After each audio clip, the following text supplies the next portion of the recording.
Salam damai sejahtera teman-teman semua, Bapak Ibu Saudaraku sekalian, saya ucapkan Tuhan Yesus memberkati kita semua. Selamat hari Minggu buat saudara-saudaraku yang beribadah, kiranya Tuhan Yesus tetap menolong memberkati kita semua. Ya, akhir-akhir ini kita dihebohkan dan juga sibuk membahas mengenai satu film yang menjadi kontroversi terutama bagi kalangan saudara kita umat muslim. Mereka tidak menerima adanya kehadiran film ini di Indonesia karena akan mempengaruhi akidah iman mereka. Ya, salah satunya seorang DPR kemudian membuka suaranya untuk membela rakyat terutama masyarakat atau umat Kristen, umat Islam supaya film ini kalau bisa di take down atau tidak boleh ditayangkan di Indonesia karena akan mempengaruhi iman Islam mereka. Nah, teman-teman semua, saya melihat bahwa ini memang adalah satu fenomena di mana harus terjadi karena apa? Banyak orang yang sekarang sudah mulai bijaksana dan tahu mana jalan yang baik, mana jalan yang benar, dan mana jalan yang lurus. Ya, nanti video berikut ini kita akan saksikan bersama-sama. Ini adalah kesaksian seorang murtadin berasal dari kota seribu santri. Wow, sangat luar biasa teman-teman ya. Kota seribu pesantren dan bagaimana dia bisa bagaimana dia bisa murtad atau percaya kepada Tuhan Yesus. Ceritanya sangat unik dan luar biasa. Pasti membuat teman-temanku penasaran sekalian. Nah, oleh karena itu, kenapa tadi saya mengatakan bahwa uh, film ya His Only Son ini ya kemudian menjadi pembahasan pokok terutama di minggu-minggu ini karena ini menjadi perhatian kita bersama. Ya, pertama kita harus bersyukur karena adanya juga kehadiran film ini bukan hanya untuk orang Kristen saja. Kalau semua umat manusia mengakui bahwa berasal dari satu keturunan yaitu dari Abraham, maka seharusnya mereka juga tidak melarang film ini karena dari Abraham lah baru muncullah keturunan-keturunan para nabi seperti itu. Nah, oleh karena itu teman-teman, saya akan menghadirkan kita akan bersama-sama saksikan dulu seorang seorang murtadin yang akan bersaksi buat kita semua. Dan kesaksian ini pasti sangat memberkati dan menguatkan iman kita untuk tetap berpercaya dan beriman kepada Tuhan Yesus. Terima kasih. Selamat malam. Salam. Ya, shalom. Memperkenalkan, nama saya Teddy. Nama saya aslinya Teddy Ruhimat. Kalau di kampung saya namanya Teddy Ruhimat. Saya mengenal Tuhan Yesus bukan satu kebetulan. Tetapi saya dari keluarga yang fanatik, mama maupun bapak. Bapak saya seorang militer. Dan kampung bapak adalah, apabila saudara-saudara tahu kota Tasikmalaya adalah terkenal dengan kota 1000 pesantren. Ya. Jadi dari keluarga bapak saya hampir rata-rata mereka punya pesantren. Kalau dari mama para pengusaha. Di dalam perjalanan hidup saya, sejak kecil saya dididik fanatik di dalam keagamaan. Sehingga dari kecil belajar mengaji dan lain sebagainya. Sebagaimana orang-orang muslim mendidik anak-anaknya. Begitulah saya dididik di dalam keagamaan yang notabene fanatik. Jadi tidak ada peluang kita untuk bermain-main di dalam keagamaan. Kalau belajar ngaji, salah sedikit main pukul dengan rotan oleh ustadz. Saudara yang kasih, dalam perjalanan hidup saya besar karena dengan kekerasan oleh orang tua karena militer, sehingga saya menjadi orang yang keras. Orang yang keras hati, keras segala-galanya. Saudaraku yang kekasih, ketika tahun 67,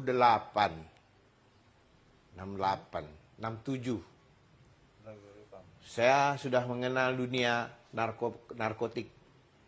Sehingga saya terlibat pada saat zaman itu dengan ganja, LSD, dan lain sebagainya. Sehingga saya ditangkap oleh polisi dan saya merasakan bagaimana masuk penjara. Kebetulan pada waktu itu belum ada undang-undang narkotik, karena undang-undang narkotik diterbitkan oleh pemerintah tahun 70-an, 74. Saudaraku yang kekasih, di dalam perjalanan hidup saya semakin hari semakin besar. Satu kali saya merantau ke Jakarta. Dari Jakarta saya merantau ke Manado. Sekitar tahun 75 saya sampai di Manado. Di sana saya tinggal di anggota kepolisian. Di sana beliau itu ketua jemaat di satu gereja. Hobi saya baca. Jadi saya membaca majalah, koran dan lain sebagainya. Semua sudah saya baca semua, tiba-tiba saya lihat Alkitab. Dibacanya saya dibacalah Alkitab itu. Terutama di dalam Perjanjian Baru, bicara tentang Tuhan Yesus. Tak lama kemudian saya membaca Yohanes 14 ayat 6, akulah jalan dan kebenaran dan hidup. Tidak seorang pun sampai kepada Bapa jika tidak melalui aku. Saya bandingkan dengan iman saya, kalau sholat itu setiap rakaat baca sholawat Nabi. Yang berbunyi, Allahumma sholli ala Sayyidina Muhammad wa ala Sayyidina Muhammad. Yang artinya, ya Allah selamatkan Muhammad juga keluarganya Muhammad. Di situ saya tersentak sebagai orang Muslim yang fanatik. Saya mendoakan Muhammad supaya diselamatkan. Bapak saya, mama saya, saudara saya tidak pernah mendoakan saya selamat atau tidak selamat. Tapi saya dengan umat Muslim seluruh dunia mendoakan Muhammad untuk selamat. Saya berpikir, kalau begitu siapa yang mendoakan saya? Ternyata tidak ada. Sehingga saya mengambil keputusan. Bukan mudah mengambil keputusan, saya bergumul setahun apakah saya percaya Yesus atau tidak. Sedemikian lama saya dididik di dalam keislaman. Untuk mengambil keputusan untuk berubah itu tidak gampang. Tapi akhirnya saya ambil keputusan, saya percaya Tuhan Yesus tahun 1979. Kalau tidak salah bulan Mei. Ada satu hal, kehidupan orang Manado itu, saya merantau ke seluruh Indonesia, mereka itu menganggap orang itu saudara. Oh. Makanya kan ada pepatah, orang semua bersaudara. Oh. Kalau amin. pepatah di Manado. Iya, iya. Saya tidak dianggap orang lain, walaupun saya masih sembahyang, mereka cuek aja, welcome aja. Dan kebetulan yang saya tinggali waktu itu, seorang polisi berpangkat kolonel. Kalau sekarang kombes, kalau zaman tahun 70-an itu kolonel. Iya, iya. Dan dia sebagai ketua jemaat satu gereja Masehi Injil Minahasa. Iya. Nah, disitulah saya bisa ketemu Alkitab, saya membacanya. Karena saya memang dari kecil sudah pintar membaca. Di rak-rak buku. Di rak buku. Ngambil sendiri, tidak ada yang sodorkan. Tidak pernah diinjili oleh seorang pun. Tidak ada. Saya ambil sendiri, saya percaya itu dalam dorongan Roh Kudus. Ambil sendiri dan saya baca. Sehingga setelah saya baca, banyak sekali keajaiban-keajaiban di dalam Alkitab yang tidak ada di dalam kitab yang saya baca zaman dulu. Ya itulah setelah saya masuk ke Injil Yohanes 14 ayat 6, di sana tertulis, akulah jalan dan kebenaran dan hidup, tidak seorang pun sampai kepada Bapa jika tidak melalui aku. Berarti ya jalan itu Yesus. Tidak ada tokoh agama selain Yesus yang mengatakan akulah jalan, termasuk Nabi saya. Sehingga saya harus ambil keputusan, mau ikut Yesus atau saya tetap mau ikut Nabi saya. Kalau dipikir-pikir, saya ini ternyata beragama dengan iman buta. Saya bisa ngaji, saya belajar ngaji, tapi saya tidak tahu artinya. Jadi artinya iman buta. Sementara saya baca Alkitab bahasa Indonesia, dengar arti yang sungguh-sungguh pakai bahasa Indonesia atau bahasa ibu, sehingga saya mengerti apa yang diperintahkan Tuhan kepada orang yang mau mengikutinya. Berarti saya harus mengambil keputusan. Akhirnya saya mengambil keputusan harus percaya Tuhan Yesus. Dan saya dibaptis di gereja Masehi Injil Minahasa. Di Kampung Rike, Wania, Manado. Tapi saya bertumbuh di gereja Alkitab Anugerah. Dan saya juga sekolah di Institut Alkitab Anugerah. Sering terlibat perkelahian. Ya, tahun 60-an bukan. Sebelum G30 PKI itu tentara di rumah tuh ada senjata Thompson. Ya suka bawa-bawa lah. Kekerasan. Saya di samping juga nakut-nakutin orang dengan senjata orang tua. Saya juga suka berkelahi. Memukulin orang. Dan saya orangnya tidak mau kalah. Kalau tidak bisa dengan tinju, ya dengan kayu. Tidak bisa dengan kayu, ya dengan senjata. Itulah saya. Karena saya dididik sama orang tua, tidak boleh menyerah.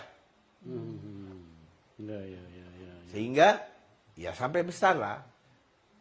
Puji Tuhan, setelah saya mengenal Tuhan, Tuhan robah pola pikir saya. Pola tingkah saya dirubah, pola pikir tingkah. Dan hati pun dirubah oleh Tuhan untuk lebih mengasihi. Karena waktu itu saya di perantauan, saya cuma kirim surat. Dan memang orang tua bilang, kamu dibuang, tidak diakui anak karena kamu jadi orang Kristen. Saya cuma ketawa. Dari dulu juga merantau, dibuang pun tidak apa-apa, saya bilang begitu. Tapi tetaplah saya pada suatu ketika, tahun 80 saya pulang ke kampung. Nah, ketemulah dengan adik saya yang baru keluar pesantren.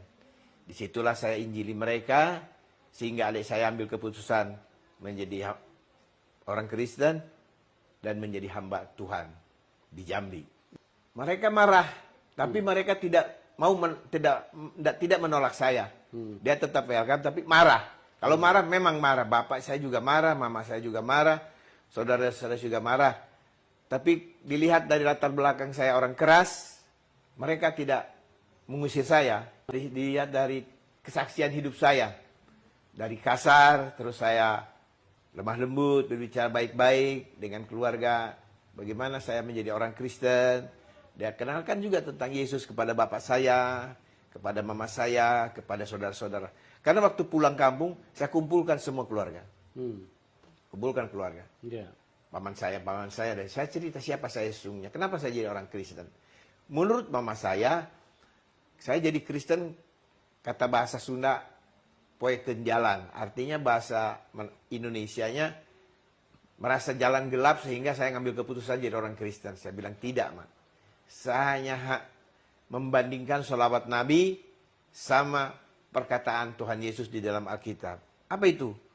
Tuhan Yesus berkata, akulah jalan dan kebenaran dan hidup, tidak seorang pun sampai kepada Bapa jika tidak melalui aku. Dibandingkan dengan sholat aku tiap hari, kalau di jumlah satu hari 18 kali lah baca sholawat Nabi yang berbunyi Allahumma sholli ala Sayyidina Muhammad wa ala ali Sayyidina Muhammad.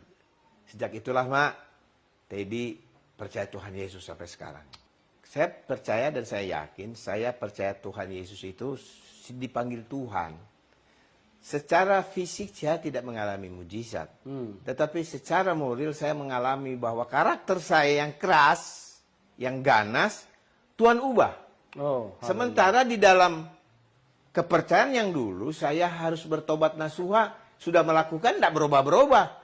Ya tadinya hitam, ya sampai sekarang juga hitam. Tapi setelah saya percaya Tuhan Yesus, satu hal yang Tuhan rubah itu karakter. Pertama. Kedua, pola pikir. Nah. Jadi Tuhan rubah semuanya supaya menjadi manusia baru. Dan itulah saya sekarang. Satu hal bahwa saya itu kan perokok berat. Terus ada, namanya juga masih remaja. Umur berapa ya waktu itu? 27 kan? Apa lagi ya? Ngana lebih bagus supaya Ngana betul-betul ikut Tuhan Yesus, kasih buang tuh rokok kata. Dengan bahasa Manado. Ada teman cewek itu kan.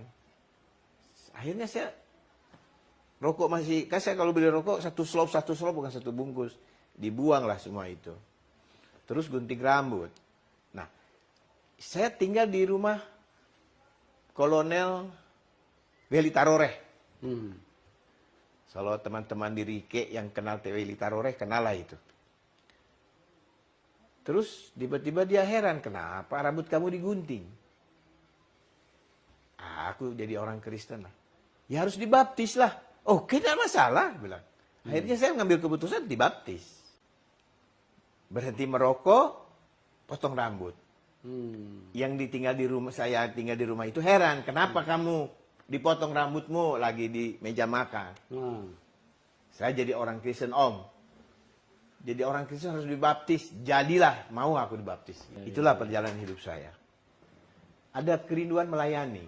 Akhirnya saya berkecimpung di RT itu kan jadi guru sekolah minggu, balita. Bertahap tuh sampai ke remaja. Saya bisa melayani. Tapi kan tidak punya pengetahuan. Akhirnya saya sekolah Alkitab.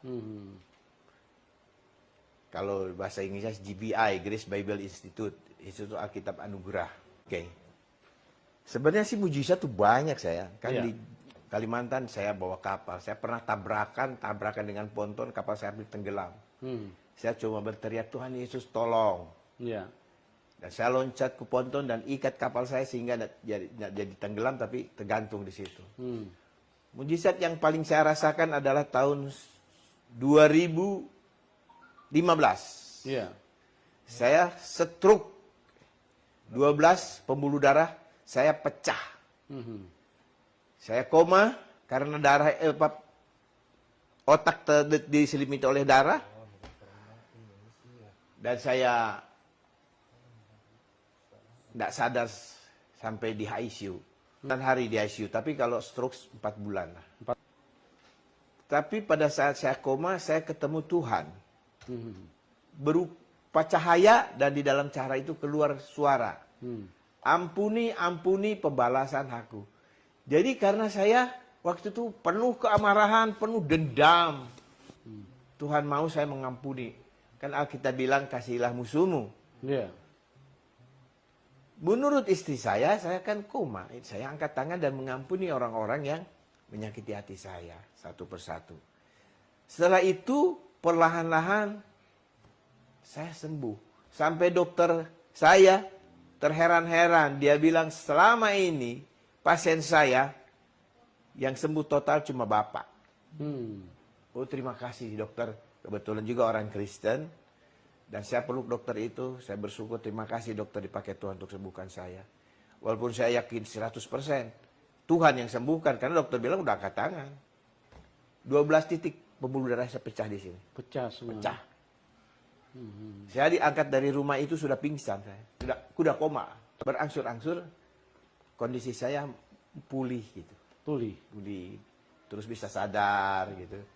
Baru dari ruang ICU dibawa ke kelas gitu.